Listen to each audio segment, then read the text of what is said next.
Hello friends, Tina's kitchen and recipes मध्ये तुमचं स्वागत आहे।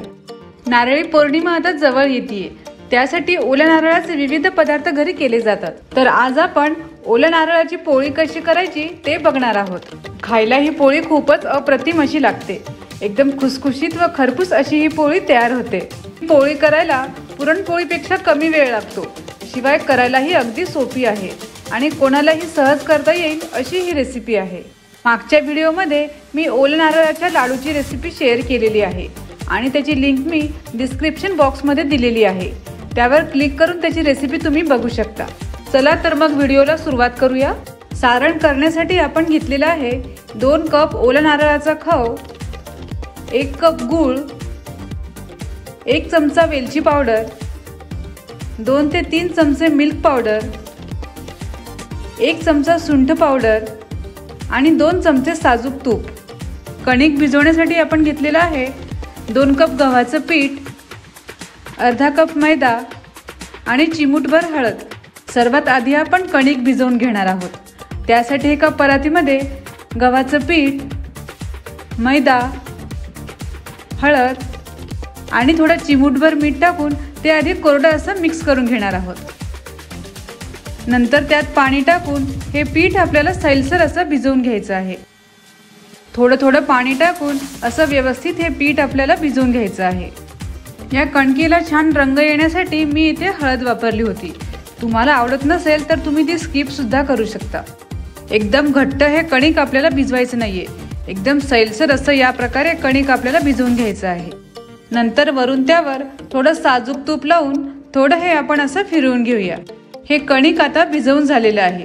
सारण तयार होईपर्यंत ते आपण रेस्ट करायला ठेवूयात। सारण तयार करण्यासाठी आपण गॅसवर एक पॅन ठेवून त्यात साजूक तूप टाकून घेऊया। नंतर हा ओल्या नारळाचा खव आणि सोबत गूळही टाकून थोडं परतून घेणार आहोत। 2 कप नारळासाठी 1 कप गूळ हे एकदम परफेक्ट असं प्रमाण आहे। हा पूर्ण गूळ वितळेपर्यंत गॅसची फ्लेम आपल्याला मध्यमच ठेवायची आहे। हा गूळ आता पूर्णपणे वितळला आहे। नारळामध्ये पूर्णपणे हा एकजीव असा झालेला आहे। आता त्यात आपण वेलची पावडर, सुंठ पावडर आणि मिल्क पावडर टाकून चांगलं मिक्स करून घेऊयात। मिल्क पावडरमुळे सारणाला छान अशी चव येते। आता हे सारण आपण मंद आचेवर 4 ते 5 मिनिटे छान परतून घेणार आहोत। या पद्धतीने जेव्हा आपण खोबरं शिजवून घेतो तेव्हा तो गुळाच्या पाकामध्ये इतका रसदार बनतो की पोळ्या खात असताना तो रस दाताखाली चावला जातो आणि अप्रतिम चवीच्या या पोळ्या लागतात। हे सारण आता तयार झालं आहे। आता आपण गॅसची फ्लेम ऑफ करून ते पूर्णपणे थंड करून घेणार आहोत। कणिक आपलं इथे छान भिजलं आहे आणि हे सारणही पूर्णपणे थंड असं झालेलं आहे।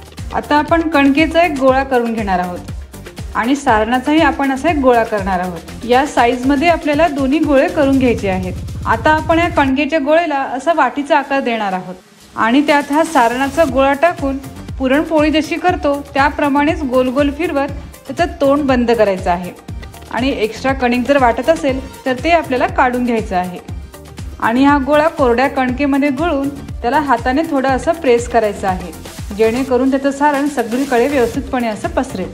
नंतर त्याची थोडी पातळ अशी पोळी आपल्याला लाटून घ्यायची आहे। तुम्ही इथे बघू शकता सारण इथे पूर्णपणे असं पसरलं आहे। आता गॅसवर एक पॅन ठेवून त्यावर थोडं साजूक तूप टाकायचं आहे आणि त्यावर ही पोळी टाकून त्याला खरपूस अशी भाजून घ्यायची आहे। एका बाजूने छान शेकली गेली की ती आपल्याला पलटी करून घ्यायची आहे आणि त्याच्या कडेला थोडं दाबून ती आपल्याला शेकायची आहे आणि त्यावर थोडं साजूक तूपही लावायचं आहे। दोन्ही बाजूने तूप लावून खरपूस अशी ही पोळी आपल्याला भाजून घ्यायची आहे। मस्तपैकी छान अशी ही पोळी आता फुगलेली आहे। नंतर छान दोन्ही बाजूने भाजली गेली की ती आपण काढून घेणार आहोत। सर्व पोळ्या आपल्या इथे खाण्यासाठी तयार झाल्या आहेत। आपण जितकं प्रमाण घेतलं होतं त्यात 8 ते 9 पोळ्या आरामशीर होतात। व्हिडिओ आवडला तर घरी ही रेसिपी नक्की ट्राय करून बघा। लाईक, कमेंट आणि शेअर करायलाही विसरू नका आणि हो, चॅनलला सबस्क्राईब केलं नसेल तर प्लीज सबस्क्राईब करा।